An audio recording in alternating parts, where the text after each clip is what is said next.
আসসালামু আলাইকুম, কেমন আছেন সবাই? আশা করছি সবাই ভালো আছেন, আমিও ভালো আছি আলহামদুলিল্লাহ। ছোট্ট একটা সবুজে ঘেরা গ্রাম। গ্রামের নাম হলো সুন্দরগাঁও। নামটাও সুন্দর, গ্রামটাও সুন্দর। এটা হলো আমার মামার বাড়ির গ্রাম। ছেলেবেলার অনেক অনেক স্মৃতি জড়িয়ে আছে এই গ্রামে। আমার ছেলেবেলার অনেকটা সময় কেটেছে এই গ্রামে। আসলে এগুলো ভোলার মতো না। এখন আর আসা হয় না মামার বাড়ির গ্রামে। অনেক দিন পরে আসছি, আর এসে একটু ঘুরে ভালোই লাগলো। তবে আগের থেকে অনেক পরিবর্তন হয়েছে। আগে আরও অনেক সুন্দর ছিল। আসলে সব কিছু আগেই ভালো ছিল, এখন সব কিছু অন্যরকম হয়ে গেছে।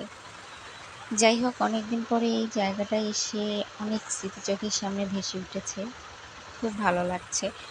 সবাই ভালো থাকবেন। আল্লাহ হাফেজ।